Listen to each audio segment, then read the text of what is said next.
Students देखो, आज के लेक्चर में हम लोग जेईई मेन का रिवीजन करेंगे और आज का टॉपिक है रोटेशन में बॉल और रॉड के बीच कॉलिजन। कॉलिजन के बाद रॉड का वेलोसिटी कितना होगा, उसका एंगुलर वेलोसिटी कितना होगा, बॉल का कॉलिजन के बाद वेलोसिटी कितना होगा, इलास्टिक कॉलिजन है, इन इलास्टिक कॉलिजन है, परफेक्टली इन इलास्टिक कॉलिजन है, तब कितना वेलोसिटी होगा, क्या सिचुएशन होगा, उसके बारे में हम लोग को डिस्कस करना है। तो पहले मैं इस लेक्चर का ओवरव्यू दे रहा हूँ। सबसे पहले देखो, मैं इस टाइप का क्वेश्चन डिस्कस करूंगा जिसमें एक रॉड जो है वो हिंज है और एक बॉल आकर इससे टकराया और टकराने के बाद चिपक गया। तो चिपकने के बाद इस रॉड का ओमेगा कितना होगा ये हमको फाइंड करना है। इसके बाद इस क्वेश्चन में ये बॉल इससे जाकर टकराया, हाँ टकरा गया है, और टकराने के बाद ये चिपका नहीं है, इसके बाद ये मूव कर रहा है, तब मुझे बताना है इस रॉड का ओमेगा कितना होगा। तो इसको भी हम लोग देखेंगे। फिर थर्ड में है हम लोग को, ये बॉल इससे टकरा गया, टकराने के बाद इसका वेलोसिटी नहीं दिया है लेकिन ई का वैल्यू दिया है। अच्छा ठीक है। और क्वेश्चन में हमसे टकराने के बाद इसका ओमेगा नहीं पूछ रहा है, हमसे पूछ रहा है टकराने के बाद इस हिंज पॉइंट पर कितना नॉर्मल रिएक्शन कॉलिजन के टाइम तक हमको एवरेज वैल्यू निकाल लगेगा, और उसका टाइम ड्यूरेशन हम लोग को दिया हुआ है। फिर आगे देखो कौन सा क्वेश्चन डिस्कस करेंगे। जब ये रॉड हिंज नहीं होगा, किसी टेबल पर रखा हुआ है और ये जाकर इससे टकराया और टकराने के बाद जो है चिपक गया, तब इसका वेलोसिटी कितना होगा, ओमेगा कितना होगा, इसको भी डिस्कस करेंगे। इसके बाद इसी कॉलिजन में यदि ये चिपका नहीं है और ई का वैल्यू दिया हुआ है, तब कैसे कैलकुलेट करेंगे उसको डिस्कस करेंगे। और इसके बाद जेई मेन में जो हम लोग को क्वेश्चन आया है, जैसे 5 अगस्त 2020 को ये क्वेश्चन पूछा है, इसको सॉल्व करेंगे। उसके बाद देखो 3 अगस्त 2020 को क्वेश्चन पूछा है, इसका फिगर भी दिया हुआ है इस तरह से, इसको भी सॉल्व करेंगे। इसके बाद यहाँ पर देखो 8 जनवरी 2020 को भी क्वेश्चन पूछा है, इसको भी सॉल्व करेंगे। इसी तरह से 2021 को क्वेश्चन आया है, इसी तरह से 2024 को क्वेश्चन आया है। तो ये सारा क्वेश्चन हम लोग को सॉल्व करना है। तो पहले थ्योरी देखेंगे, उसके बाद जेई मेन का जो PYQ है इसको भी हम लोग सॉल्व करेंगे। तो स्टार्ट करते हैं लेक्चर फर्स्ट क्वेश्चन से हम लोग। अब देखो इस क्वेश्चन में क्या कह रहा है। सपोज दैट द बॉल ए, ये एक बॉल है, इसका नाम है ए, वेज 2 न्यूटन। तो ए जो बॉल है इसका हम लोग को मास दिया हुआ है। तो m1 हम लोग को क्वेश्चन में दिया हुआ है, ये 2 न्यूटन लिखा हुआ है, फोर्स मतलब ये 0.2 kg का मास होगा। The bar B weighs 6 newton, इस रॉड का वेट दिया हुआ है 6 न्यूटन, तो इसका मास m2 हो जाएगा हम लोग को 0.6 kg। ठीक है, ये दो फोर्स हम लोगों ने लिख दिया। अब हमको इसका लेंथ भी दिया हुआ है 1 मीटर, तो मैंने ऐसे फिगर ड्रॉ किया है, तो एल हम लोग को दिया हुआ है 1 मीटर। अच्छा ठीक हो गया। करा the ball is translating at V A equal to 3 metre पर सेकेंड। ये जो बॉल है शुरू में इधर ऐसे जा रहा है और कितना स्पीड से जा रहा है, v1 में मान लेता हूँ। तो क्वेश्चन में हम लोग को दिया हुआ है v1 इक्वल टू 3 मीटर पर सेकेंड। अच्छा ठीक है। और ये इसको इम्पैक्ट किया है, लेकिन कितने हाइट पर इम्पैक्ट किया है, एच पर, और एच का वैल्यू हम लोग को दिया हुआ है 0.6, तो एच दिया हुआ है हम लोग को 0.6। अच्छा ठीक है। What is the angular velocity of the bar after the impact. टकराने के बाद मुझे इस रॉड का एंगुलर वेलोसिटी बताना है, मतलब ओमेगा बताना है। Okay, if the ball adheres to the bar, मतलब बॉल बार से चिपक गया है, तो ये टकराने के बाद ये बॉल रॉड से चिपक गया है, तो ये बॉल रॉड से चिपका हुआ होगा और कितने डिस्टेंस पे होगा, तो h डिस्टेंस नीचे ये बॉल चिपका हुआ होगा। अच्छा, तो मुझे बताना है ओमेगा बताओ कितना होगा। तो ये रॉड के साथ साथ ये बॉल भी ओमेगा से गोल गोल घूमेगा, तो ओमेगा बताना है। अब देखो जब ये बॉल चिपक गया तो ऐसे कॉलिजन को कहते हैं हम लोग परफेक्टली इनइलास्टिक कॉलिजन, और इसका मतलब है हम लोग को दिया हुआ है E0 है। ठीक, तो यहाँ पर हमसे एक ही चीज पूछ रहा है कि बताओ ओमेगा कितना होगा। तो इस फिगर में देखो जितना भी चीज है, V1 है, M1 है, M2 है, H है, L है, H है और ओमेगा है, तो हम एक ही चीज़ नहीं जानते हैं ओमेगा, तो एक चीज़ नहीं जानते हैं तो उसको सॉल्व करने के लिए हमको एक ही इक्वेशन चाहिए, तो एक इक्वेशन से हम लोग को काम हो जाएगा। अब इक्वेशन कैसे लगाएंगे इसमें दुविधा है। जब ये बॉल इस रॉड से टकराएगा तो रॉड बॉल पे फोर्स लगाएगा, इधर इम्पल्सिव नेचर का फोर्स लगेगा, तो ये फोर्स हो गया N1। तो बॉल रॉड पे इम्पल्सिव नेचर का फोर्स लगाएगा इधर, ये भी फोर्स होगा हम लोग को N1 ही होगा। अब इस फोर्स के कारण ये रॉड चलना चाहेगा, लेकिन रॉड को तुमने हिंज कर दिया तो रॉड चल नहीं सकता है, इस पे टोटल फोर्स 0 होगा। ये रॉड घूम सकता है लेकिन चल नहीं सकता, इसका मतलब ट्रांसलेशन होगा नहीं, ट्रांसलेशन नहीं होगा इसका मतलब उस पे लगने वाला सारा फोर्स 0 होगा। तो ये तभी पॉसिबल है जब ये पिन जो है इस पर एक फोर्स लगा है इस डायरेक्शन में, और ये फोर्स भी होगा हम लोग को N1, मैग्नीट्यूड में ये N1 के बराबर होगा, तभी इस पे टोटल फोर्स 0 होगा। हाँ, ये तो समझ में आया। अब यदि मैं रॉड और बॉल को अपना सिस्टम मान लेता हूं, तो हमारे सिस्टम का मेंबर कौन है? हमारे सिस्टम का मेंबर है रॉड है और बॉल है। तो ये N1 तो इंटरनल फोर्स हो जाएगा, ये N1 इंटरनल फोर्स हो जाएगा, लेकिन ये N1 एक्सटर्नल फोर्स है। तो जब भी हम मोमेंटम या एंगुलर मोमेंटम कैलकुलेट करते हैं सिस्टम का, तो इंटरनल फोर्सेस का रोल नहीं होता है, तो इसको मिटा देते हैं, इस फोर्सेस का कोई रोल नहीं होगा। लेकिन इस फोर्स का रोल होगा, इसका मतलब कॉलिजन के टाइम पर एक्सटर्नल फोर्स लग रहा है। तो इससे एक बात तो तय हो गया कि मोमेंटम ऑफ सिस्टम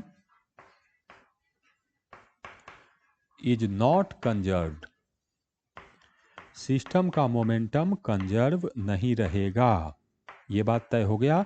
तो कंजर्वेशन ऑफ मोमेंटम नहीं लगेगा। क्या एंगुलर मोमेंटम कंजर्व होगा? हाँ होगा, लेकिन केवल और केवल इस पॉइंट के अबाउट, ये जो पॉइंट सी है केवल इसी के अबाउट हमको कंजर्व होगा। यदि मैं इस पॉइंट के अबाउट टॉर्क कैलकुलेट करूं तो N1 का टॉर्क होगा 0, तो केवल पॉइंट सी के अबाउट हम लोग का एंगुलर मोमेंटम कंजर्व होगा। तो लिखेंगे second point, angular momentum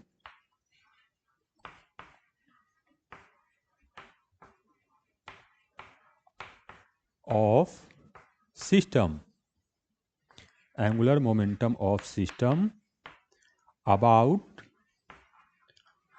point C is conserved.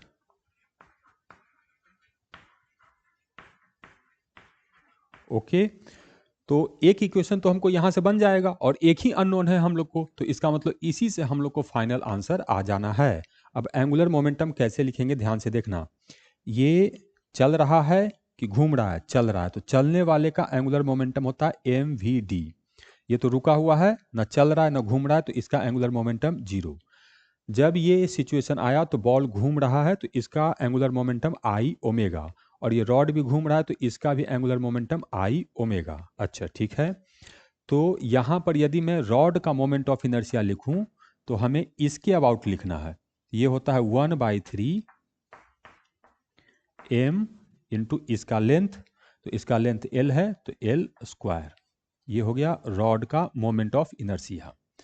अगर मैं इस बॉल का मोमेंट ऑफ इनर्शिया लिखूं तो ये पार्टिकल है, तो बॉल का मोमेंट ऑफ इनर्शिया I2 हो जाएगा। बॉल का मास, तो बॉल का मास तो m1 लिखे हैं, रॉड का मास m2 लिखे हैं, तो m2 हो जाएगा m1, और इस पॉइंट से इसका डिस्टेंस तो ये h है, तो m1 इंटू h², तो मोमेंट ऑफ इनर्शिया लिख दिए। अब यहाँ पर ये एंगुलर मोमेंटम लिखना है इसके अबाउट, तो देखो ये ऐसे घूम रहा है एंटी क्लॉकवाइज, तो इसका एंगुलर मोमेंटम प्लस लिखेंगे। तो एंगुलर मोमेंटम मास, वेलोसिटी, और इससे इसका डिस्टेंस, तो ये डिस्टेंस है हम लोग को h हो गया। इस रॉड का एंगुलर मोमेंटम 0, तो ये एंगुलर मोमेंटम सिस्टम का हो गया कॉलिजन से पहले, ये इक्वल टू होगा एंगुलर मोमेंटम कॉलिजन के बाद। तो रॉड का एंगुलर मोमेंटम, तो मोमेंट ऑफ इनर्शिया I2 और ये ओमेगा से घूम रहा है, तो I2 into omega, plus rod का मोमेंट ऑफ इनर्शिया I1 और ये ओमेगा से घूम रहा है, एंटी क्लॉकवाइज ही घूम रहा है, तो प्लस लिखेंगे, तो I1 इंटू ओमेगा। तो यहाँ से हम लोग को ओमेगा पता चल गया कि ओमेगा इक्वल टू होगा m1 V1 H divided by I1 plus I2। अब इसका नंबर मैं कैलकुलेट नहीं कर रहा हूँ। देखिए क्वेश्चन में सब आपको दिया हुआ है। M2 दिया हुआ है 0.6, L दिया हुआ है 1, M1 दिया हुआ है 0.2, H हम लोग को दिया हुआ है 0.6, और यहाँ से I1 I2 कैलकुलेट हो जाएगा और ये वैल्यू पुट कर दीजिएगा तो इसका आपको आंसर आ जाएगा। इसका आंसर आप अपने से घर पर एक बार बनाइएगा। मैं इसका आंसर लिखा दे रहा हूँ कितना होगा। इसका आंसर आपको आएगा 1.32 रेडियन पर सेकेंड, इतना आंसर आएगा। तो ये फर्स्ट क्वेश्चन हमने देख लिया। अब चलते हैं सेकेंड क्वेश्चन पर। ये देखो स्टूडेंट, प्रॉब्लम 19.71 में क्या कह रहा है। द 2 kg स्फेयर ए का मास दिया हुआ है m1 2 kg है, moving towards the right at 4 metre पर सेकेंड। ये इधर जा रहा है 4 मीटर पर सेकेंड से, तो v1 मैंने लिख दिया, m1 दिया हुआ है 2 kg, v1 दिया हुआ है 4 मीटर पर second. It strike the end of the 5 kg cylinder bar B. ये नीचे इंड पर स्ट्राइक कर रहा है और इसका लेंथ दिया हुआ है हम लोग को 1 मीटर, तो लेंथ हो गया 1 मीटर, लिख दिए। अब हमसे कह रहा है कि ये बिल्कुल किनारे पे जाके स्ट्राइक किया। अच्छा, मतलब ये जो बॉल का इससे दूरी होगा ये भी हम लोग को 1 मीटर होगा। The sphere A is moving towards the right at 1 metre पर सेकेंड। टकराने के बाद ये स्फेयर चल रहा है, और कितने से चल रहा है, 1 मीटर पर सेकेंड से चल रहा है, और राइट साइड में ही चल रहा है। तो इधर इसका स्पीड है v2, तो v2 मैंने लिख दिया 1 मीटर पर सेकेंड, टकराने के बाद इसका स्पीड है। हमसे पूछ रहा है what is the angular velocity of the bar after the impact. टकराने के बाद ये रॉड घूमने लगेगा, मान लो ये घूम रहा है ओमेगा से, तो हमें बताना है ओमेगा कितना होगा। तो क्वेश्चन को हमने समझ लिया, और यहाँ क्वेश्चन को समझने पर एक बात पता चला। देखो ये m1 है दिया हुआ है, इसका मास m2 वो भी हम लोग को दिया हुआ है 5 kg है, लेंथ भी दिया हुआ है, v1 भी दिया हुआ है, v2 भी दिया हुआ है, और टकराने के बाद केवल हमसे ओमेगा पूछ रहा है। इसका मतलब हमें केवल 1 इक्वेशन की जरूरत पड़ेगी। एक ही अननोन है तो हमको केवल एक ही इक्वेशन चाहिए। अब ये एक इक्वेशन कैसे अप्लाई करेंगे, तो देखो इस पे, जब ये इसको बॉल इस पर टकराएगा तो इस पर नॉर्मल लगेगा इधर n1, तो बॉल इस पे नॉर्मल लगाएगा इधर n1, एक्शन रिएक्शन होगा, इंपल्सिव नेचर का होगा, और ये रॉड घूमेगा, इसको ट्रांसलेट करना नहीं है, तो इस पे टोटल फोर्स 0 होना चाहिए। तो इधर n1, तो ये हिंज पॉइंट O लगाएगा इधर n1। तो ये दोनों तो इंटरनल फोर्सेस हो गए, लेकिन ये एक्सटर्नल फोर्स हो गया, तो मोमेंटम कंजर्व नहीं होगा। तो पहला बात कि momentum of system is not conserved. पहले क्वेश्चन में भी हमने ये बात देखा है कि मोमेंटम कंजर्व नहीं होगा। दूसरा बात, एंगुलर मोमेंटम कंजर्व होगा। हाँ, एंगुलर मोमेंटम कंजर्व होगा क्योंकि जब हम टॉर्क देखेंगे तो इंटरनल फोर्सेस तो देखना नहीं है, तो इंटरनल फोर्सेस तो हटा दिए, एक्सटर्नल देखना है, तो केवल यही एक एक्सटर्नल फोर्स है। mgr वगैरह को नेग्लेक्ट कर दिए हैं क्योंकि कॉलिजन के टाइम पे उसका वैल्यू बहुत कम होता है। तो इस पॉइंट के अबाउट अगर टॉर्क देखेंगे तो इसका टॉर्क 0 है, तो पॉइंट O के अबाउट एंगुलर मोमेंटम कंजर्व होगा। तो एंगुलर मोमेंटम किसके अबाउट, पॉइंट O के अबाउट। किसका एंगुलर मोमेंटम, सिस्टम का एंगुलर मोमेंटम। कब, जस्ट बिफोर कॉलिजन। ये बराबर होगा एंगुलर मोमेंटम किसके अबाउट, O के अबाउट। किसका एंगुलर मोमेंटम, सिस्टम का एंगुलर मोमेंटम। कब का angular momentum, just after collision, और वेक्टर साइन के साथ, प्लस माइनस भी हम लोग को देखना है। तो यहाँ से हम लोग एंगुलर मोमेंटम कैलकुलेट कर लेंगे। अब देखो ये चल रहा है, चलने वाले का एंगुलर मोमेंटम होता है mvd। ये रुका हुआ है, ना चल रहा है ना घूम रहा है, तो दोनों एंगुलर मोमेंटम 0। और टकराने के बाद ये चल रहा है तो इसका एंगुलर मोमेंटम mvd, और ये घूम रहा है तो इसका angular momentum I into omega. तो हमें इसका मोमेंट ऑफ इनर्शिया चाहिए, तो इसके अबाउट ये घूमेगा, तो एज के अबाउट मोमेंट ऑफ इनर्शिया लिखेंगे, तो ये होगा हम लोग को 1/3 m2 इंटू एल का स्क्वायर। m2 भी दिया हुआ है, l भी दिया हुआ है, इसका मतलब मोमेंट ऑफ इनर्शिया हमको पता है। चलो ये हो गया। अब यहाँ लिखते हैं इसका एंगुलर मोमेंटम। तो चलने के कारण एंगुलर मोमेंटम कितना, तो मास, तो m1 वेलोसिटी v1 और इससे इसका डिस्टेंस, तो ये डिस्टेंस तो l है, l। अब प्लस माइनस साइन, तो इसके बाद ये इसको घुमाएगा ऐसे एंटी क्लॉकवाइज, तो एंगुलर मोमेंटम प्लस। ये न चल रहा है न घूम रहा है, तो इसका एंगुलर मोमेंटम 0 इक्वल टू। अब इसका देखेंगे, ये भी राइट साइड में चल रहा है, तो इसका एंगुलर मोमेंटम हो जाएगा m1 v2 और बिल्कुल ऐसे ही जा रहा है, तो लेंथ होगा हम लोग को l प्लस की माइनस, तो इसके बाद ये ऐसे एंटी क्लॉकवाइज डायरेक्शन में घूमेगा तो प्लस। अब रॉड का एंगुलर मोमेंटम, तो ये भी एंटी क्लॉकवाइज डायरेक्शन में घूमेगा, तो I2 इंटू ओमेगा। तो ये हमको एक इक्वेशन आ गया। तो यहां से मैं लिख सकता हूं ओमेगा इक्वल टू होगा m1 v1 l minus m1 v2 into l divided by I2। अब इसमें सारा कुछ आपको दिया हुआ, ऐसा कोई भी चीज नहीं है जो आपको नहीं दिया हुआ। m1 दिया हुआ है, v1 दिया हुआ है, l दिया हुआ है, m1 v2 l दिया हुआ है, I2। तो I2 तो यहाँ से कैलकुलेट कर लेंगे, m2 l दिया हुआ है, तो इसको पुट कर देंगे तो ओमेगा आ जाएगा। मैथमेटिक्स पार्ट में नहीं कर रहा हूँ, उसमें टाइम लगेगा और वो आप अपने स्वयं कर सकते हैं। तो इसको आप अपने ही नंबर को पुट कर लीजिए और देखिए कि आपका आंसर आता है कि नहीं। यहाँ आंसर आएगा इसका आंसर होगा 3.6 रेडियन पर सेकेंड। तो एक बार अपने से सॉल्व करके देखना है कि इतना आ रहा है कि नहीं, इतना आना चाहिए। तो इसका आंसर होगा 3.6 रेडियन पर सेकेंड। अब हम लोग चलते हैं तीसरे क्वेश्चन की तरफ। यह है तीसरा क्वेश्चन। चलो क्वेश्चन देखते हैं हम लोग। क्या कह रहा है, 2 kg स्फीयर ए है, मास दिया हुआ है 2 kg, लिख दिए। When it strike the end of the 5 kg rod, ये रॉड के इंड पे स्ट्राइक कर रहा है, ये लेंथ है 1 मीटर, लिख दिए। पुराना वाला ही क्वेश्चन है, केवल इसमें दिया है द कोफिशिएंट ऑफ रेस्टिट्यूशन, ई का वैल्यू दिया हुआ है हम लोग को 0.4। अच्छा ठीक है। The duration of the impact is 0.002, delta T हमको दिया हुआ है 0.002 सेकेंड। अच्छा, डिटरमाइन करना है क्या, मैग्नीट्यूड बताना है किसका, एवरेज हॉरिजॉन्टल फोर्स, फोर्स बताना है exerted on the bar by the pin.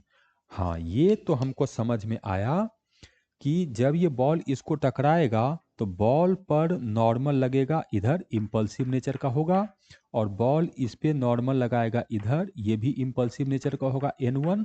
और रॉड चूंकि हिंज है इसलिए केवल घूमेगा, चलेगा नहीं, नहीं चलेगा, ट्रांसलेशन नहीं होगा, तो टोटल फोर्स 0। तो इधर N1 तो इधर भी लगेगा हम लोग को N1। अच्छा ठीक है। तो हमसे ये N1 कौन लगाया, ये पिन लगाया, हिंज पॉइंट का पिन लगाया, किस पे लगाया, रॉड पे लगाया, तो ये N1 ही हमसे पूछ रहा है। तो N1 का वैल्यू हमको बताना है कितना न्यूटन होगा। अच्छा ठीक है। तो क्या इसमें टकराने के बाद क्वेश्चन में V2 दिया है कि ये कितने से गया है, नहीं सर V2 भी नहीं दिया है। अच्छा ठीक है।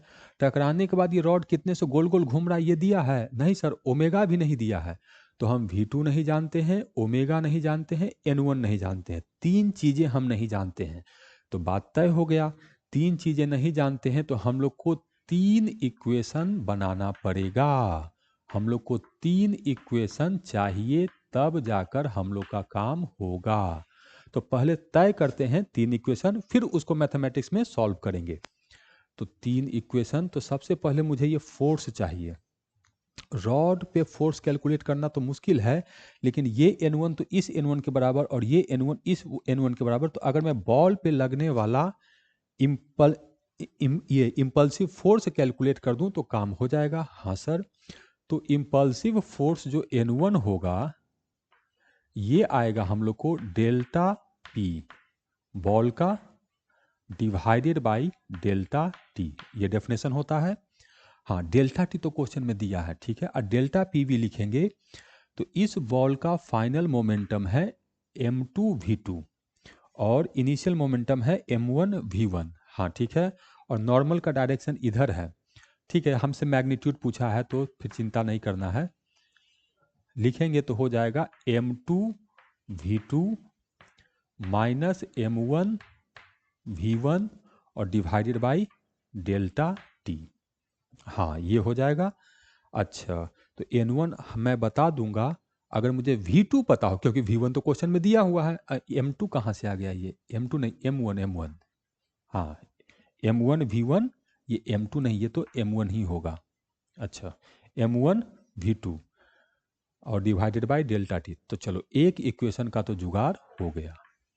और अब तक के डिस्कशन से ये बात पता चला कि इस पॉइंट के अबाउट तो एंगुलर मोमेंटम हम लोग को कंजर्व होगा, तो एक इक्वेशन वहां से आ जाएगा। तो चलो उसको लिखते हैं, दूसरा इक्वेशन। तो चलने के कारण इसका एंगुलर मोमेंटम होगा m1 v1 into L, plus में होगा। हाँ, और इसका एंगुलर मोमेंटम जीरो होगा, तो इसका angular momentum zero equal to, ये चल रहा है तो इसका एंगुलर मोमेंटम प्लस में होगा m1 v2 इंटू एल, ये होगा। और ये घूम रहा है तो इसका एंगुलर मोमेंटम आई इंटू ओमेगा, तो I2 इंटू ओमेगा। ये हो गया हम लोग को इक्वेशन नंबर 2। इसमें हम लोग V1 जानते हैं, V2 नहीं जानते हैं, ओमेगा नहीं जानते हैं, इसमें V2 नहीं जानते हैं, N1 नहीं जानते हैं। तो एक और इक्वेशन चाहिए। कहाँ से लाएंगे एक और इक्वेशन? तो E दिया है। अच्छा ठीक है, E है सर। और ये बात जानते हो कि E हमेशा लाइन ऑफ इम्पैक्ट के अलोंग लगता है। हाँ, ये बात तो है। तो हमको लाइन ऑफ इम्पैक्ट ड्रॉ करना पड़ेगा। तो यहाँ ऐसे टकराया है, तो ये जिधर इधर इम्पल्सिव फोर्सेस लगता है वो होता है हम लोग को लाइन ऑफ इम्पैक्ट। तो ये होगा हम लोग को लाइन ऑफ इम्पैक्ट। अच्छा ठीक है। और लाइन ऑफ इम्पैक्ट के अलोंग दोनों ऑब्जेक्ट का वेलोसिटी चाहिए, ठीक। तो इसका वेलोसिटी है पता, इसका वेलोसिटी पता है। यहाँ पे इस पॉइंट पे इसका वेलोसिटी है 0। हाँ सर। टकराने के बाद इसका वेलोसिटी v2 नहीं, ये पता नहीं है, लेकिन ये तो हमको कैलकुलेट करना है। इस पॉइंट का वेलोसिटी, हाँ ये गोल गोल घूम रहा है, तो घूमने के कारण इसका इधर वेलोसिटी होगा, और ये होगा हम लोग को ओमेगा इंटू एल। हाँ ठीक है। तो ये कॉलिजन के बाद का सिचुएशन है, तो ये होगा वेलोसिटी ऑफ सेपरेशन, और ये कॉलिजन से पहले का है, तो ये होगा वेलोसिटी ऑफ अप्रोच। तो यहाँ से लिखेंगे, तो वेलोसिटी ऑफ अप्रोच आ गया हम लोग को v1, ठीक है। और यहाँ लिखेंगे तो वेलोसिटी ऑफ सेपरेशन आ गया ओमेगा एल माइनस v2। हाँ सर। तो अब E का डेफिनेशन हम लोग यूज करेंगे।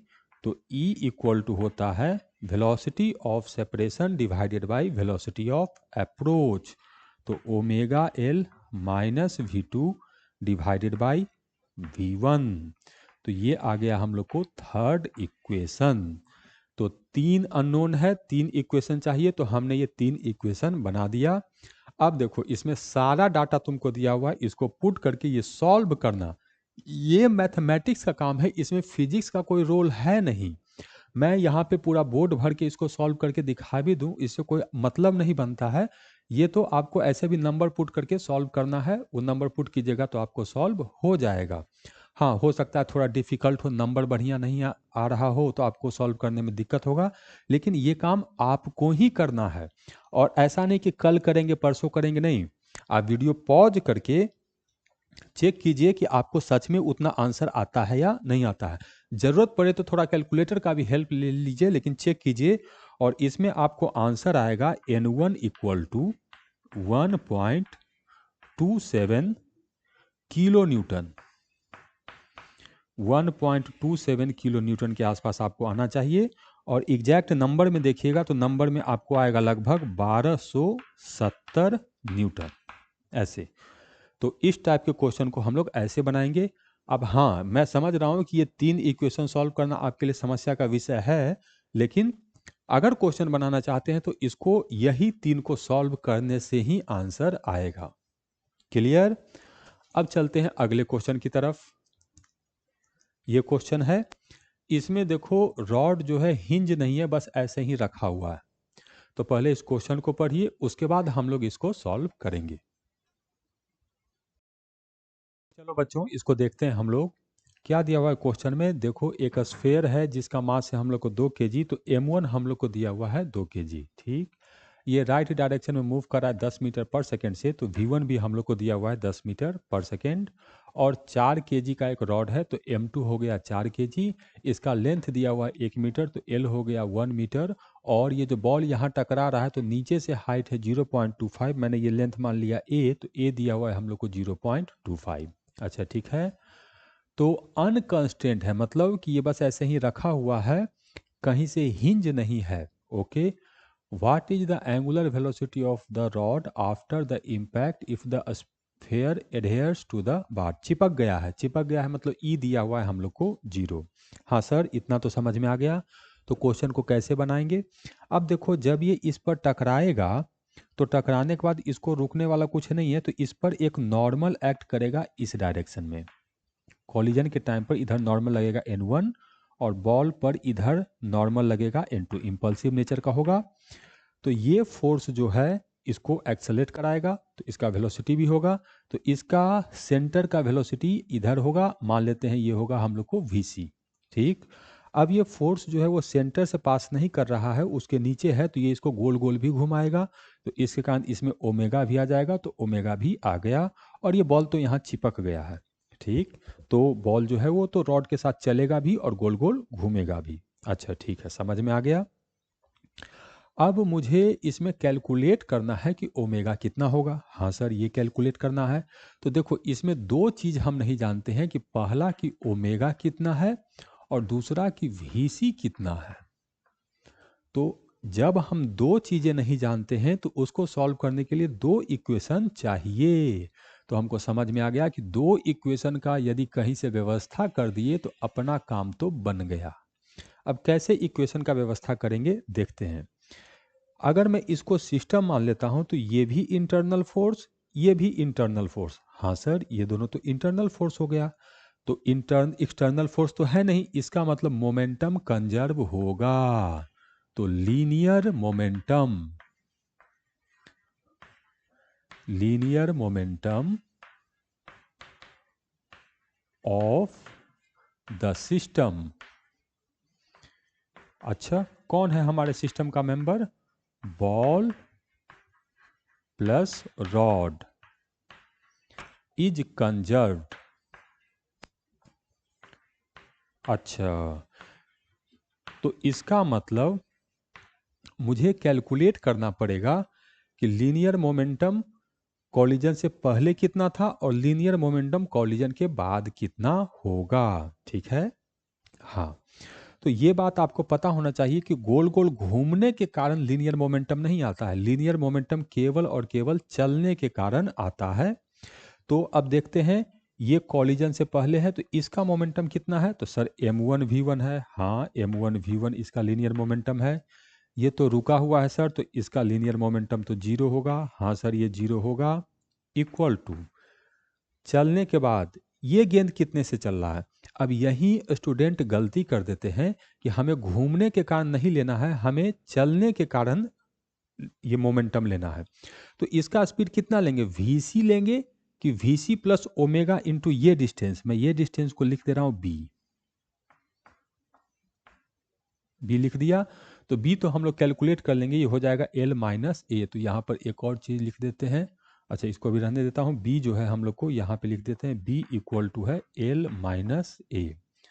अब देखो, यदि मैं इसका गेंद का वेलोसिटी कैलकुलेट करूंगा, तो इसका वेलोसिटी इधर आएगा और ये होगा हम लोग को vc plus omega into B, ये आएगा। तो कौन सा वेलोसिटी लिखेंगे? केवल vc कि ओमेगा प्लस बी को जोड़ना है?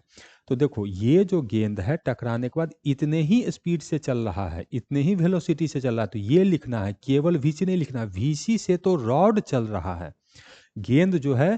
तो सर, ये तो आप बोल रहे हैं कि ये गोल गोल घूम रहा है, तो ये गेंद भी तो गोल गोल घूम रहा है। नहीं, पार्टिकल कभी भी रोटेट नहीं कर सकता है। पार्टिकल सर्कल में चल सकता है, पार्टिकल कभी रोटेट नहीं करता है। रोटेट केवल बॉडी करता है। तो ये इस पार्टिकल का वेलोसिटी होगा। अगर तुमको कहे कि कोई पार्टिकल सर्कल में घूम रहा है, तो पार्टिकल सर्कल में चलता है, वो सर्कुलर मोशन है, वो रोटेशन नहीं है। तो अब देखो, इसका लिखेंगे तो गेंद का, तो सर गेंद का तो हो जाएगा m1, उसके बाद होगा ओमेगा प्लस नहीं vc plus omega into B. ठीक है, अब ये रॉड का केवल चलने के कारण लिखेंगे तो रॉड का मास तो है m2, तो m2 और रॉड का चलने के कारण वेलोसिटी vc। तो ये एक इक्वेशन का सर व्यवस्था हो गया, लेकिन इससे हम लोग को ओमेगा थोड़े ही कैलकुलेट होगा। जब तक vc नहीं पता चलेगा ओमेगा कैलकुलेट नहीं होगा। अब हम ये बात समझे कि इस सिस्टम पे कोई एक्सटर्नल फोर्स तो है नहीं, तो टॉर्क तो जीरो होगा, तो एंगुलर मोमेंटम ही कंजर्व होगा। हाँ सर, एंगुलर मोमेंटम कंजर्व होगा। किस पॉइंट के अबाउट एंगुलर मोमेंटम कंजर्व होगा? तो सभी पॉइंट के अबाउट टॉर्क जीरो है, तो सभी पॉइंट के अबाउट एंगुलर मोमेंटम कंजर्व होगा। आपको जो सबसे सुंदर पॉइंट लगे वो ले लीजिए, सभी पॉइंट के अबाउट एंगुलर मोमेंटम कंजर्व होगा। तो मैं ये जो सेंटर पॉइंट है इसको ले रहा हूं एंगुलर मोमेंटम। तो सेकेंड हम लोग लगा रहे हैं conservation of angular momentum about point C point के अबाउट लगा रहे हैं एंगुलर मोमेंटम का कंजर्वेशन। तो देखो ये चल रहा है, इस पॉइंट के अबाउट लगा रहे हैं, तो यहाँ पर गेंद टकराया है, तो ये डिस्टेंस तो mvd, और ऐसे गोल गोल घुमा रहा है तो प्लस में, तो plus m1 into v1 into ये वाला डिस्टेंस तो b हो गया। ये रॉड न चल रहा है न घूम रहा है, तो इसका एंगुलर मोमेंटम जीरो। हाँ सर, बढ़िया लिखे हैं। अब इसका एंगुलर मोमेंटम, तो एंगुलर मोमेंटम देखो ये रॉड का ही एक पार्ट बन गया है, तो हम लोग इसका मोमेंट ऑफ इनर्शिया लिख सकते हैं, या तुम इसको चलने के कारण ही लिख दो। ये चल रहा है तो हमने वेलोसिटी कैलकुलेट कर दिया इसके अबाउट, तो इसके बॉल के चलने के कारण इसका एंगुलर मोमेंटम हो जाएगा m1 प्लस में आएगा। उसके बाद स्पीड तो vc प्लस ओमेगा बी, और उसके बाद ये डिस्टेंस b, ये एंगुलर मोमेंटम हो गया बॉल का। और रॉड का एंगुलर मोमेंटम इस पॉइंट के अबाउट लिख रहे हैं, तो देखो चलने के कारण इसका कोई एंगुलर मोमेंटम नहीं आएगा, ये तो जीरो हो गया, क्योंकि वेलोसिटी जो है उसी पॉइंट से पास कर रहा है, तो एंगुलर मोमेंटम जीरो। लेकिन गोल गोल घूमने के कारण आएगा, हाँ आएगा, तो इसका एंगुलर मोमेंटम लिखेंगे तो moment of inertia into omega. लेकिन किसके अबाउट मोमेंट ऑफ इनर्शिया? तो तुम इसके अबाउट कैलकुलेट कर रहे हो, हम घूम रहा है ये सेंटर के अबाउट, तो लिखेंगे IC इंटू ओमेगा। ठीक है, तो ये हम लोग को सेकेंड इक्वेशन आया।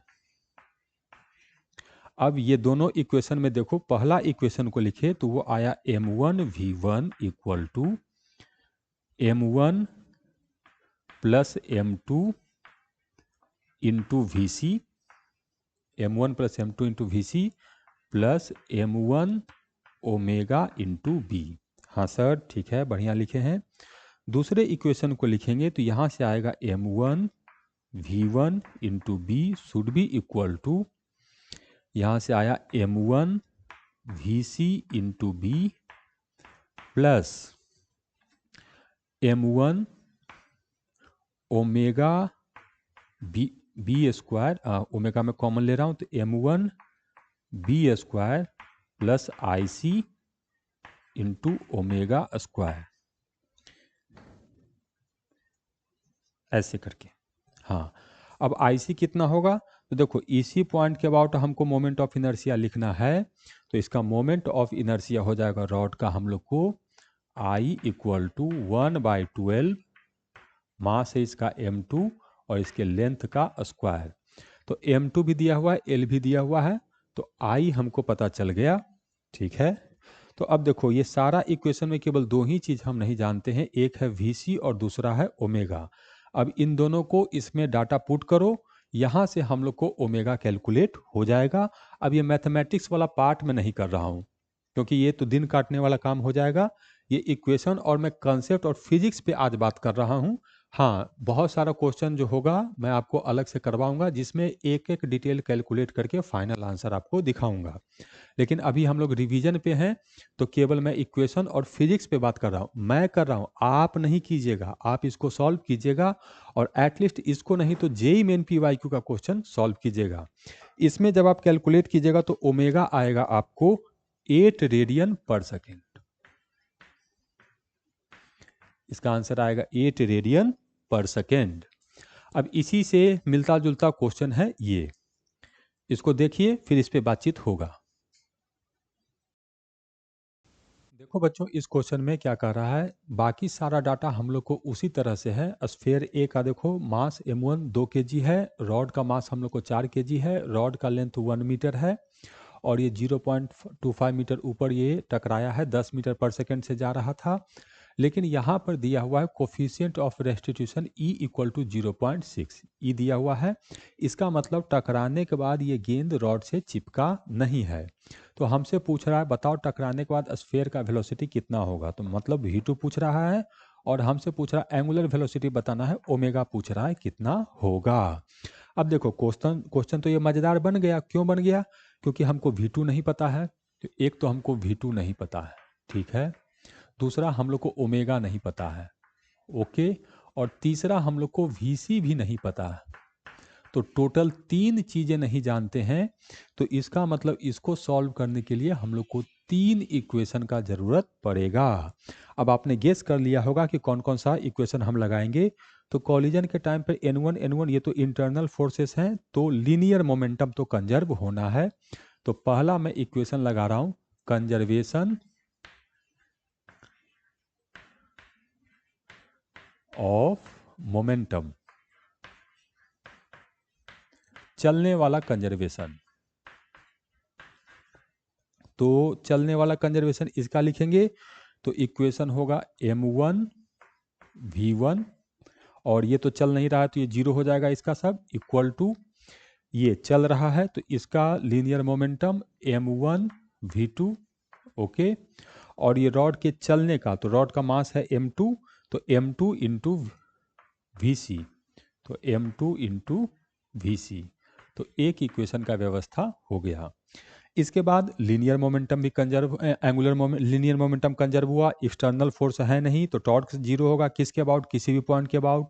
तो एंगुलर मोमेंटम कंजर्व होगा किसके अबाउट, किसी भी पॉइंट के अबाउट। तो अपने मन से जो सुंदर पॉइंट लगे ले लीजिए, हमको सबसे सुंदर सी लग रहा है तो मैं सी के अबाउट एंगुलर मोमेंटम कंजर्व कर रहा हूं। तो conservation of angular momentum about C.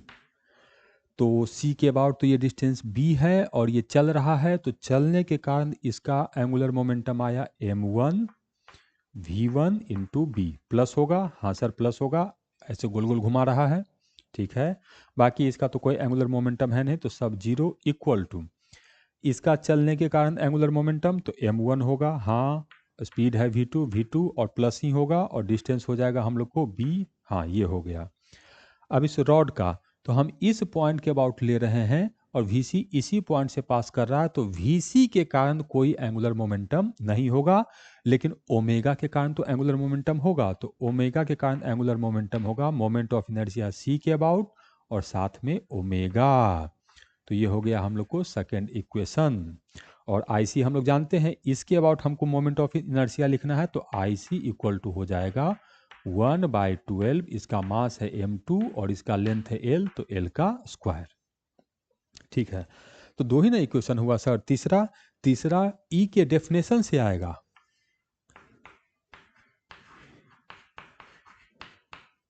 Definition of E, velocity of separation divided by velocity of approach, ठीक है।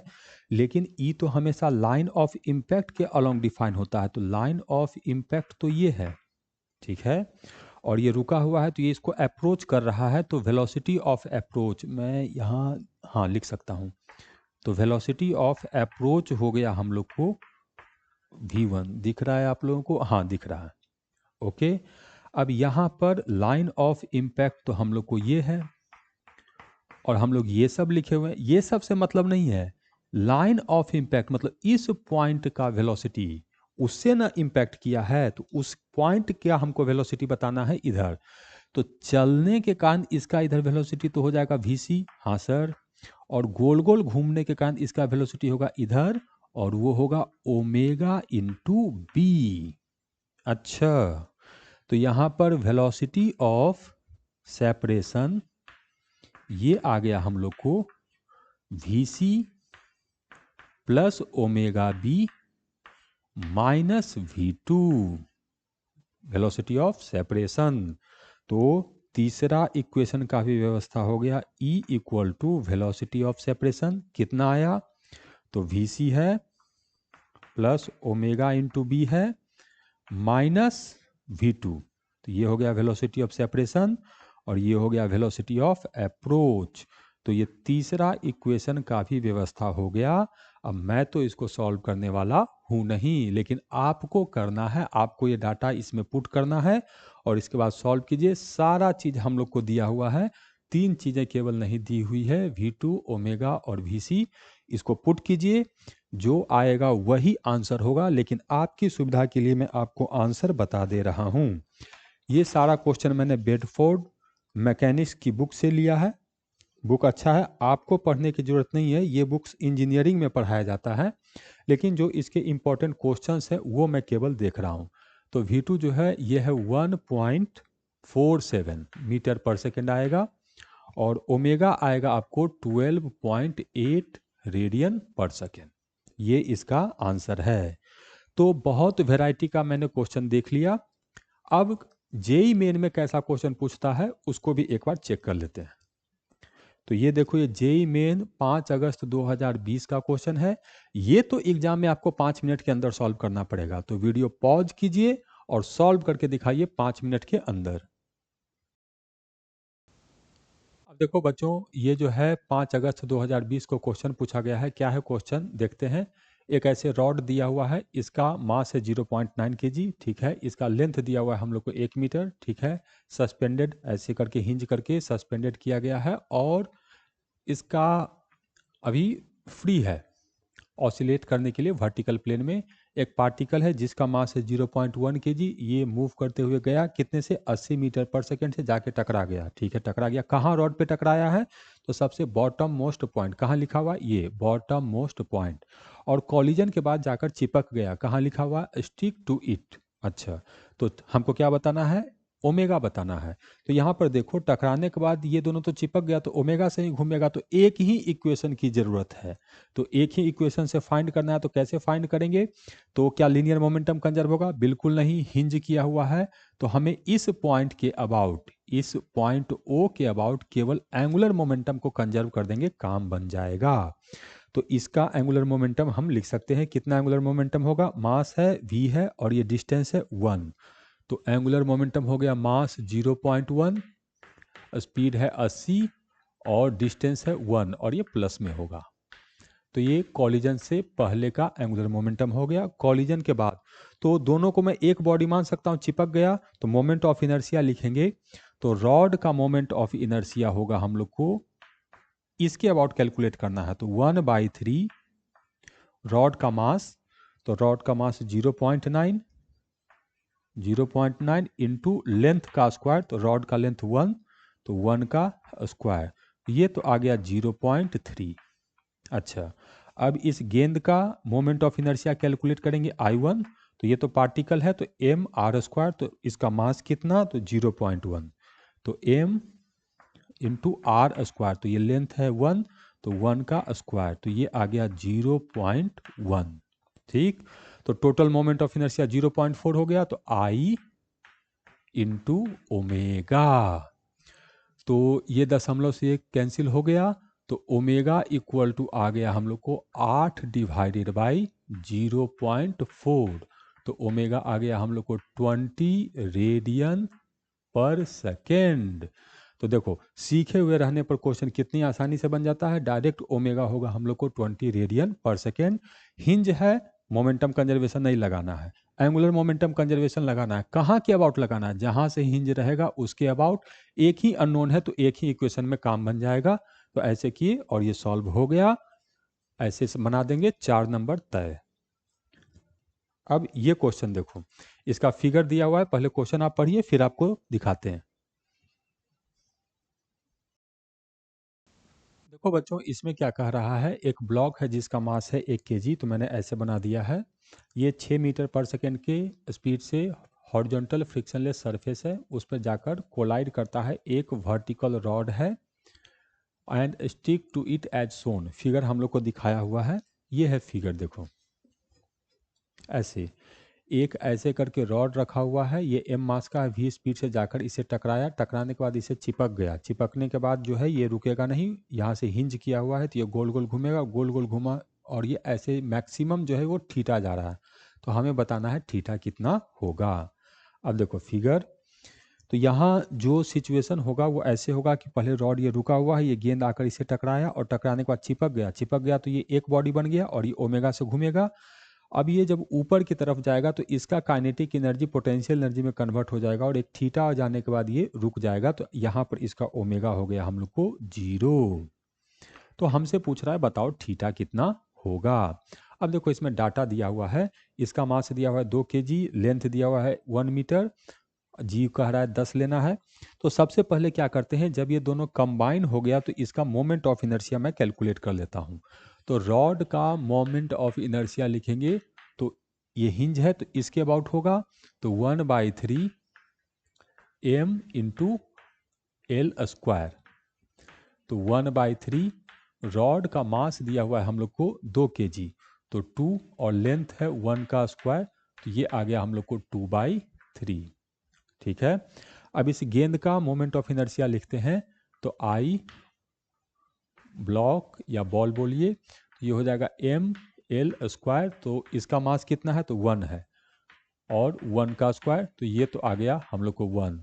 तो टोटल मोमेंट ऑफ इनर्शिया जो होगा वो दोनों का सम होगा, तो टोटल मोमेंट ऑफ इनर्शिया हो गया 2/3 + 1, तो ये आ गया हम लोग को 5/3 kg मीटर स्क्वायर। तो टोटल मोमेंट ऑफ इनर्शिया पता चल गया।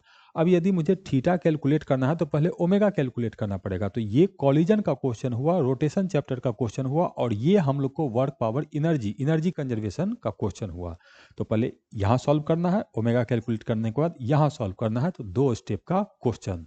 तो ओमेगा कैसे सॉल्व करेंगे, तो ये तो सर एक ही, यहाँ से यहाँ तक में एक ही अननोन है ओमेगा, हिंज है, लीनियर मोमेंटम कंजर्व होगा नहीं, तो इसके अबाउट एंगुलर मोमेंटम कंजर्व कर देंगे, व्यवस्था हो जाएगा। तो इसके चलने के कारण एंगुलर मोमेंटम तो प्लस होगा, मास 1v6 और डिस्टेंस 1 इक्वल टू इसका I इंटू ओमेगा, तो टोटल मोमेंट ऑफ इनर्शिया 5/3 है, तो 5/3 इंटू ओमेगा, तो यहाँ से ओमेगा का व्यवस्था हो गया, ये हो गया हम लोग को 18/5 रेडियन पर सेकेंड। ठीक है, तो जब ओमेगा का व्यवस्था हो गया तो हम इसका काइनेटिक एनर्जी बता सकते हैं, पोटेंशियल एनर्जी बता सकते हैं कितना कितना होगा, और यहाँ से यहाँ हम लोग को एनर्जी कंजर्वेशन लगाना है। अच्छा सर कैसे लगाएंगे, तो देखो कैसे लगाएंगे, ये जो है ये रॉड का सेंटर हो गया, हम लोग पोटेंशियल एनर्जी बॉडी का उसके सेंटर ऑफ मास से कैलकुलेट करते हैं, और ये गेंद है। तो यहाँ पर अगर काइनेटिक एनर्जी कैलकुलेट करें तो काइनेटिक एनर्जी का फॉर्मूला होगा ½ I इंटू ओमेगा स्क्वायर, और काइनेटिक एनर्जी रॉड के पास भी होगा, बॉल के पास भी होगा, और घूमने के कारण होगा, तो टोटल मोमेंट ऑफ इनर्शिया लेना है, तो ½ और मोमेंट ऑफ इनर्शिया है हम लोग को 5/3 और ओमेगा का स्क्वायर, तो 18 का स्क्वायर डिवाइडेड बाई 5 का स्क्वायर। अब देखो ये कितना आएगा, तो 3 से कटेगा तो 9 हो जाएगा, नहीं 5 से कट गया, तो देखो ये कितना आएगा 1/3 हो गया, 2 हो गया, ये 1/3 से काटे तो 1/3, इसको लिख सकते हैं 18 इंटू 18 डिवाइडेड बाई 5, तो 3 से काटे तो 6 तिया 18 और 2 से काटे तो 3, तो 8 तिया 24 और 3 और 2 5, 54/5। अच्छा, तो इसका काइनेटिक एनर्जी है 54/5 जूल। ओके ठीक सर, हाँ ये तो समझ में आ गया। अब हम लोग को लिखना पड़ेगा इसका पोटेंशियल एनर्जी। तो पोटेंशियल एनर्जी के लिए मैं इसको, ग्रेविटेशनल पोटेंशियल एनर्जी के लिए इसको रेफरेंस लाइन मान रहा हूँ, तो रॉड का ग्रेविटेशनल पोटेंशियल एनर्जी हो जाएगा mgh। तो m कितना रॉड का 2, g कितना 10 और ये कितना नीचे है 0.5, तो 1/2, तो ये हो गया -10 जूल। बॉल का potential energy, gravitational potential energy, तो ये होगा mgh होगा, नीचे है तो माइनस होगा, तो बॉल का मास दिया हुआ है 1, g हो गया 10 और h इसके लिए होगा 1, यहाँ से ले रहे हैं तो 1 मीटर नीचे है, तो ये आ गया हम लोग को -10, तो ये भी हम लोग को -10 जूल है। तो ये हम लोग को टोटल एनर्जी हो गया। जब ये इस सिचुएशन में पहुंचेगा तो ओमेगा 0 हो गया, तो इसका काइनेटिक एनर्जी तो हो गया 0, लेकिन ग्रेविटेशनल पोटेंशियल एनर्जी तो होगा। तो वो कैसे कैलकुलेट करेंगे, देखो रॉड का सेंटर तो होगा यहाँ पर और ये लेंथ होगा हम लोग को 0.5, तो ऐसे कैलकुलेट करेंगे तो ये अभी इतना नीचे है, तो ये है 0.5, तो ये लेंथ होगा 0.5 cos थीटा।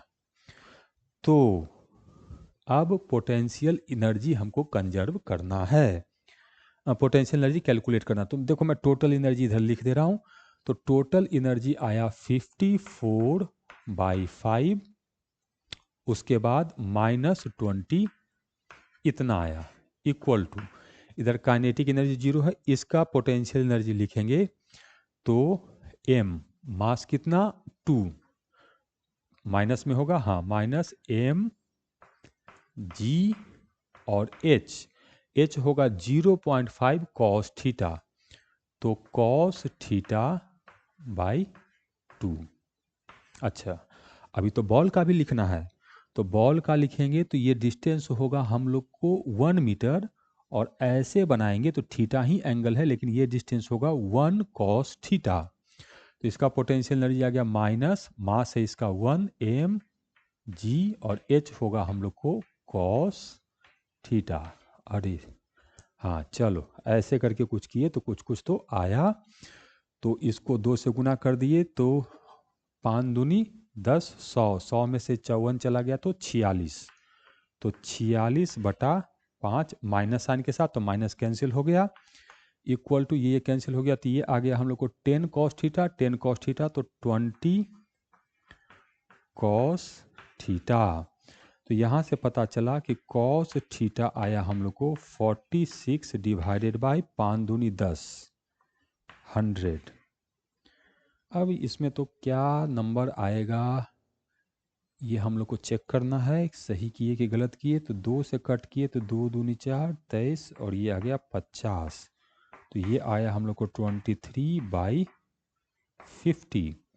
इसका कोई ऑप्शन दिया है कि नहीं दिया है? नहीं, ऑप्शन तो मैंने लिया नहीं है। Fill in the blanks, then value of theta is approximately, अच्छा अप्रोक्सीमेट आंसर पूछ रहा है, तो मेरा तो आंसर आया है cos theta should be equal to 23 divided by 50। तो इसको 25 अगर मैं मान लेता हूँ तो 25 दूनी 50, तो ये 1/2, तो थीटा का जो नियरेस्ट वैल्यू में लिखूंगा अप्रोक्सीमेट आंसर ये होगा 60 डिग्री। अच्छा हाँ, तो ऐसे करके इस क्वेश्चन को सॉल्व करेंगे। तो ये 2 चैप्टर को मिलाकर क्वेश्चन है, एक देखो पहले ये कॉलिजन है और उसके बाद ये वर्क पावर एनर्जी, तो दोनों मिलाकर क्वेश्चन पूछा है, जबरदस्त क्वेश्चन है। अब इसी जैसा एक और क्वेश्चन है, देखो ये कंसीडर अ यूनिफॉर्म रॉड, मास दिया हुआ है, उसका लेंथ दिया है, पाइवेटेड है, ऐसे ही सिचुएशन दिया हुआ है, अबाउट इट्स सेंटर, लेकिन इसके अबाउट नहीं है, सेंटर के अबाउट ऐसे हैं, तो इसको जल्दी से बनाइए 5 मिनट के अंदर। देखो स्टूडेंट क्या कह रहा है इसमें, एक यूनिफॉर्म रॉड है, इसका मास है 4m, ये ऐसे करके एक रॉड दिया है, इसका मास है 4m और इसका लेंथ है हम लोग को l। अच्छा, मास 4m और length l। Pivoted about its centre, centre के अबाउट इसको हिंज कर दिए, चल नहीं सकता लेकिन सेंटर के अबाउट गोल गोल घूम सकता है। एक दूसरा मास है m, ये v वेलोसिटी से चल रहा है और π/4 मतलब 45 डिग्री एंगल बनाकर रॉड से कोलाइड कर रहा है, उसके इंड से, वन इंड। तो ये बॉल जो m है ये v स्पीड से ऐसे जाकर इस इंड से कोलाइड कर रहा है और ये एंगल दिया हुआ है हम लोग को 45 डिग्री। टकराने के बाद चिपक जाता है। तो ये टकराने के बाद का सिचुएशन है, ये गेंद यहाँ चिपक गया, तो चिपक जाने के बाद ये गोल गोल घूमेगा। तो हमसे पूछ रहा है बताओ एंगुलर स्पीड कितना होगा। तो टकराने के बाद एक ही चीज़, तो हम ओमेगा नहीं जानते हैं, तो इतना तो तय हो गया कि सॉल्व करने के लिए एक ही इक्वेशन लगेगा। ठीक, फिर ये भी समझ में आया कि हिंज है तो लीनियर मोमेंटम कंजर्व नहीं रहेगा, एंगुलर मोमेंटम कंजर्व करेंगे, लेकिन केवल और केवल इसी पॉइंट के अबाउट, सेंटर के अबाउट एंगुलर मोमेंटम कंजर्व करेंगे। तो conservation of angular momentum he apply करना है। लेकिन ये तिरछा दिया है, तिरछा चीज में कैलकुलेशन हम लोग करते नहीं हैं। तो सर क्वेश्चन कैसे बनाएंगे? तो देखो, टकराने से पहले पार्टिकल यहाँ पर होगा और इसका कंपोनेंट, तो इसके वेलोसिटी का दो कंपोनेंट है, एक कंपोनेंट होगा इधर और ये होगा v/√2, और एक कंपोनेंट होगा इधर, ये भी होगा हम लोग को v/√2। हाँ सर ये होगा, और इस पॉइंट के अबाउट हमको एंगुलर मोमेंटम लिखना है। इसी को मैंने ऐसे ड्रॉ किया। तो देखो ये वेलोसिटी का लाइन तो इसी पॉइंट से पास कर रहा है, तो इसके कारण कोई एंगुलर मोमेंटम नहीं आएगा, इसके कारण एंगुलर मोमेंटम आएगा। और यहाँ से इसका लेंथ है हम लोग को l/2। तो पार्टिकल का एंगुलर मोमेंटम हो गया, मास है m, वेलोसिटी हो गया v/√2, और लेंथ है हम लोग को l, और ये प्लस होगा। रॉड चूंकि रुका हुआ है तो इसका एंगुलर मोमेंटम 0 इक्वल टू, टकराने के बाद एंगुलर मोमेंटम बताना है तो पहले इस रॉड का एंगुलर मोमेंटम बताएंगे, तो I इंटू ओमेगा, तो रॉड का मोमेंट ऑफ इनर्शिया सेंटर के अबाउट, तो 1/12 मास है इसका 4m into omega square, plus इस गेंद का भी होगा मोमेंट ऑफ इनर्शिया, तो mr², तो गेंद का मास है m, और ये हो जाएगा r मतलब l/, यहाँ कुछ गड़बड़ हो गया है, ये मैंने थोड़ा गलत लिख दिया है। अच्छा चलो इसको मैं सही कर देता हूँ। पहले ऐसा करते हैं, रॉड का मोमेंट ऑफ इनर्शिया लिखते हैं, तो रॉड का मोमेंट ऑफ इनर्शिया हो जाएगा हम लोग को 1/12, मास है हम लोग को 4m, और लेंथ का स्क्वायर, तो लेंथ है l, तो l का स्क्वायर, तो ये आ गया हम लोग को ml²/3। ठीक है, अब बॉल का मोमेंट ऑफ इनर्शिया लिखेंगे, तो ये हो जाएगा m, मास है m, और ये डिस्टेंस है l/2, तो l/2 का स्क्वायर, तो ये आ गया ml²/4। तो टोटल मोमेंट ऑफ इनर्शिया कितना, तो दोनों को जोड़ देंगे, तो टोटल मोमेंट ऑफ इनर्शिया हो गया ml²/3 प्लस ml²/4, तो ये आ गया हम लोग को 7ml²/12। ठीक, अब मोमेंटम एंगुलर मोमेंटम कंजर्व करें सेंटर के अबाउट, तो देखो सेंटर के अबाउट इसका एंगुलर मोमेंटम है नहीं, इसका एंगुलर मोमेंटम लिखेंगे, तो मास, तो गेंद का मास है m, इसका वेलोसिटी है v/√2, और यहाँ से यहाँ का डिस्टेंस l/2, तो l/2 ये हो गया। और कॉलिजन के बाद इसके अबाउट एंगुलर मोमेंटम कैलकुलेट करेंगे, तो I ओमेगा, यही टोटल मोमेंट ऑफ इनर्शिया है, तो 7ml²/12 इंटू ओमेगा। तो हमसे ओमेगा पूछा, तो क्या क्या कैंसिल हो जाएगा, देखो मास इसको लेके चला गया, एक l से एक l चला जाएगा, और 2 से ये हो जाएगा 6, तो ओमेगा इक्वल टू आया 6v divided by 7√2 into l। तो मेरा तो आंसर ये आया है, देखते हैं ऐसा कुछ है, 6v 3v 3v, नहीं ऐसा तो कुछ है नहीं। हाँ, ये इसको मैं अगर कट कर दूं तो मुझे कुछ ऐसा दिखेगा, 3√2v डिवाइडेड बाई 7l, तो ऐसा कोई पकड़ते हैं, 3√2v डिवाइडेड बाई 7l पकड़ा गया, तो इसका करेक्ट आंसर है C। तो ये क्वेश्चन भी हम लोगों ने बना लिया। अब इस क्वेश्चन की बारी, ये 2021 में पूछा है, इसको देखिए। ये देखो क्वेश्चन में कुछ मजेदार बात बोला है, कह रहा है एक रॉड है, इसका मास है कैपिटल M और इसका लेंथ है कैपिटल L, इसको हॉरिजॉन्टल फ्रिक्शनलेस सरफेस पे ऐसे रखा हुआ है। ठीक है, एक पार्टिकल है जिसका मास है छोटका m, ये क्या कर रहा है, अलॉन्ग द सरफेस इसको हिट कर रहा है वन इन, एक किनारे पर, तो ये ऐसे गया एक किनारे पर इसको हिट किया, कितना स्पीड से हिट किया, यू से किया, in a direction perpendicular to the rod, rod के परपेंडिकुलर डायरेक्शन में हिट किया। हाँ बढ़िया बात है। कह रहा है the collision is completely elastic, अरे वाह, एक वर्ड यूज कर दिया, इसका मतलब ई तुमको दिया हुआ है वन, ठीक, और ई लगता है हमेशा लाइन ऑफ इम्पैक्ट के अलोंग, मतलब लाइन ऑफ इम्पैक्ट बनाना पड़ेगा। दूसरा बात, ये रॉड हिंज नहीं है, फ्री है।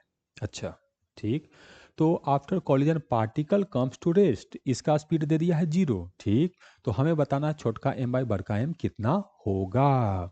अच्छा, इसमें देखो जो भी आंसर आएगा वन बाई एक्स ये नंबर में आएगा, इसका मतलब यू हम लोग को नहीं दिया हुआ है, तो u कैलकुलेट करना है, टकराने के बाद ये vc से चलेगा, ओमेगा से चलेगा, तो तीन चीज अननोन है, तो तीन इक्वेशन लगाना पड़ेगा। तो हमने इसका थ्योरी देखा है, तो सबसे पहले लगाएंगे हम लोग कंजर्वेशन ऑफ मोमेंटम, तो कंजर्वेशन ऑफ मोमेंटम लगाना है हम लोग को, ठीक है, लगाते हैं। तो इसका मोमेंटम कितना, तो सर m इंटू यू, इसका मोमेंटम m इंटू यू, इसका मोमेंटम जीरो है, टकराने के बाद तो ये रुक गया, तो ये चलेगा, तो इसका मोमेंटम हो जाएगा हम लोग को m इंटू वी सी, तो एक इक्वेशन का तो व्यवस्था हो गया। अच्छा ठीक है, दूसरा हम लोग को एंगुलर मोमेंटम कंजर्वेशन लगेगा, तो दूसरा लगा रहे हैं कंजर्वेशन ऑफ एंगुलर मोमेंटम। तो एंगुलर मोमेंटम किसके अबाउट कंजर्व होगा, फ्री है तो जिसके अबाउट है उसके अबाउट कैलकुलेट कर लो, लेकिन मैं सुंदर पॉइंट सी के अबाउट कैलकुलेट करूंगा, angular momentum about C point के अबाउट। तो ये चल रहा है और ये डिस्टेंस हो जाएगा हम लोग को एल बाई टू, तो चलने के कारण एंगुलर मोमेंटम हो जाएगा M u L by two, ठीक, M u L by two, तो एम इन प्लस साइन होगा यू और हो जाएगा L by two equal to, अब कॉलिजन के बाद तो ये रुक गया, तो इसका एंगुलर मोमेंटम खत्म, और इसी पॉइंट के अबाउट हमको कैलकुलेट करना एंगुलर मोमेंटम, तो वीसी इसी पॉइंट से पास करा, तो उसका एंगुलर मोमेंटम जीरो, ओमेगा के कारण होगा एंगुलर मोमेंटम, तो आई इंटू ओमेगा। अच्छा, तो मोमेंट ऑफ इनर्शिया लिखना पड़ेगा, ठीक है, तो मोमेंट ऑफ इनर्शिया तो मैं लिख सकता हूँ, इतना तो कैपेबिलिटी है, लेकिन अभी काम बना नहीं है। तीसरा इक्वेशन हमको ई का डेफिनेशन लिखना पड़ेगा, तो यहाँ देखो ये इसको अप्रोच कर रहा है, तो वेलोसिटी ऑफ अप्रोच यहाँ हो जाएगा हम लोग को u, ठीक है, और ये तो रुक गया, और ये जो ऐसे चलेगा तो ये vc से, और घूमने के कारण भी ये पॉइंट चलेगा कितना से, omega into L by two, तो यहाँ पर वेलोसिटी ऑफ सेपरेशन हो गया हम लोग को vc plus omega L by two, तो लिखेंगे तो वन इक्वल टू हो गया हम लोग को, ई हम लोग को वन दिया हुआ है, तो V C plus omega L by two और divided by velocity of approach u, तो यहाँ से पता चला कि V C plus omega L by two जो है ये यू के बराबर है, तो ये थर्ड इक्वेशन। तो यहाँ से हम लोग को सॉल्व करना पड़ेगा, यहाँ से हम लोग को सारा चीज़ें सॉल्व करना है, तो कैसे करेंगे, बुद्धि से काम करना है सबको, किसी एक चीज़ में, यहाँ u को मैं लिख दूंगा ओमेगा के टर्म में, तो ये u तो ओमेगा के टर्म में हो गया, और यहाँ vc को मैं u के टर्म में लिख दूंगा, तो ऐसा करते हैं vc को u के टर्म में लिख देते हैं, ओमेगा को u के टर्म में लिख देते हैं, और ये u को रहने देते हैं, ठीक, तो इसका लेकिन थोड़ा कुछ और सॉल्व कर लेते हैं, तो ये मोमेंट ऑफ इनर्शिया सेंटर के अबाउट है, तो ये हो जाएगा 1/12 m into L square into omega, तो देखो क्या हो जाएगा, यहाँ से इसको अगर मैं लिखूं तो Vc इक्वल टू आ जाएगा, अब देखो छोटका m बाई बड़का m ये 1/x है, तो मैं इसको 1/x लिख दूंगा, तो ये हो जाएगा u बाई एक्स, छोटका m बाई बड़का m u बाई एक्स, तो पुट किए तो ये तो हो गया हम लोग को u by x plus omega L by to. अच्छा, तो देखो इसको कैसे करेंगे, 2 से इधर कट कर देंगे तो ये 6 हो जाएगा, और एक एल कट कर देंगे तो ये एक एल इधर हो जाएगा, और ये m इधर आ गया तो ये 1/x हो जाएगा, तो ओमेगा एल यहाँ से यहाँ तुम लोग को देखने में दिक्कत हो रहा होगा, तो मैं इसको थोड़ा और अच्छे से लिख दे रहा हूँ। देखो, यहाँ एंगुलर मोमेंटम है इसका m, स्पीड है u और डिस्टेंस है l/2 इक्वल टू, यहाँ इसका तो कोई एंगुलर मोमेंटम नहीं, इसका एंगुलर मोमेंटम तो मोमेंट ऑफ इनर्शिया हो गया 1/12 m into l² into omega. तो देखो एक l से तो एक l हम लोग को कैंसिल हो गया, तो ये हो गया 1 और ये चला गया। अब ये 1/2 से कैंसिल किए तो ये हो गया हम लोग को 6। तो यहाँ से लिखेंगे तो हमको ओमेगा l/2 चाहिए। तो यहाँ से पता चला कि ओमेगा l/2 जो है ये इक्वल टू है 3mu/M। तो m/m को 1/x बोला है, तो ओमेगा l/2 आ गया हम लोग को 3u/x और ये इक्वल टू u, तो u तो सब जगह से कैंसिल हो गया। तो यहाँ से आया 4/x इक्वल टू 1, इसका मतलब x का वैल्यू है 4। तो यहाँ करेक्ट आंसर होगा 4। तो ये क्वेश्चन ऐसे हम लोग बनाएंगे। देखो तीनों इक्वेशन यूज हो गया, तो जो थ्योरी बताए अगर एक एक स्टेप आपको क्लियर है तो कैलकुलेशन वो घबराने की चीज़ नहीं है, आप इसको सॉल्व कर लीजिएगा। ई हमेशा लाइन ऑफ इम्पैक्ट के अलोंग लगता है और वो चलते वाला वेलोसिटी के अलोंग लगता है, घूमने उमने के कारण नहीं। तो ये वेलोसिटी ऑफ अप्रोच और वेलोसिटी ऑफ सेपरेशन कैलकुलेट करना, तो ये इसको अप्रोच कर रहा है, इस पार्टिकल को, तो इसका वेलोसिटी लिखना है। अब अंतिम क्वेश्चन देखते हैं हम लोग, जो 2024 में आया है। इसको देखिए और 2 मिनट इस क्वेश्चन को समझिए, तब इसको हम लोग सॉल्व करेंगे। देखो इस क्वेश्चन में क्या कह रहा है, जो 1 फरवरी 2024 को पूछा है शिफ्ट 1 में। एक रॉड है, यूनिफॉर्म है, इसका मास है 2 kg और इसका लेंथ है 30 सेंटीमीटर, एक स्मूथ सरफेस पर रखा हुआ है हॉरिजॉन्टली। क्या किया है कि इम्पल्स लगाया है 0.2 न्यूटन सेकेंड का, इस पर इम्पल्स लगा। इम्पल्स मतलब होता है चेंज इन मोमेंटम, तो इस पर एक इम्पल्स लगा है और यह है 0.2 kg मीटर पर सेकेंड का। ठीक, कहाँ पर इम्पल्स लगाया है? Is applied to end B, एकदम बिल्कुल किनारे बी पर इम्पल्स लगाया है। कुछ देर तक लगा होगा, वो हम टाइम नहीं जानते हैं। इधर का जो पॉइंट है ये हम लोग को दिया हुआ है ए, एकदम बिल्कुल फ्री है। The time taken by the rod to turn through at right angles will be इतना। अब देखो जब ये इम्पल्स लगाओगे इस जगह तो ये चलेगा भी और ये घूमेगा भी, तो VC भी आएगा, ओमेगा भी आएगा। तो ये गोल गोल घूमेगा, तो कह रहा है कि 90 डिग्री गोल घूमने में कितना टाइम लगा है। तो देखो अगर मुझे किसी तरह ओमेगा का व्यवस्था हो जाए तो मैं बता दूंगा कि 90 डिग्री होने में कितना टाइम लगेगा। कैसे? क्योंकि हम लोग जानते हैं S equal to UT formula जिस तरह से होता है उसी तरह से होता है del theta equal to omega into T. तो ये हमको दिया हुआ है, डेल थीटा है जो 90 डिग्री घूम जाए तो π/2 हो जाएगा और ओमेगा इंटू टाइम टी, तो टी आ जाएगा हम लोग को π/2 ओमेगा। तो किसी तरह अगर मैं ओमेगा कैलकुलेट कर लूँ तो काम बन जाएगा, लेकिन इसमें VC भी नहीं दिया हुआ है। अब देखो मैंने जितना भी आप पे डिस्कशन किया है, मैंने इम्पल्स और फोर्स के बारे में बात नहीं किया है, ठीक है। तो इस क्वेश्चन को अभी मैंने थ्योरी डिस्कस नहीं किया, तो मैं अभी नहीं बना रहा हूँ। ये जब मैं इम्पल्स, नेक्स्ट वीडियो में मैं इम्पल्स और उससे रिलेटेड क्वेश्चन और कैसे उसको आसानी से सॉल्व करेंगे उसका वीडियो बनाऊंगा, तो इस क्वेश्चन को मैं वहाँ डिस्कस करूंगा। तो आज का लेक्चर जो है मैं इसको यहीं कंप्लीट कर रहा हूँ। ये जो इम्पल्स वाला बात बोला है ये अलग टाइप का क्वेश्चन है और इसको बनाने का अलग तरीका है, और इसमें कैसे वेराइटी का क्वेश्चन आता है वो सारा क्वेश्चन नेक्स्ट जो है वीडियो लेक्चर जो रिवीजन का होगा उसमें डिस्कस करेंगे। तो आज हम लोगों ने रॉड और कॉलिजन के कुछ बेसिक नेचर, वैरायटी का, कॉलिजन और हिंज नॉन हिंज, इस टाइप का सिचुएशन देखा। नेक्स्ट क्लास में इससे आगे कंटिन्यू करेंगे।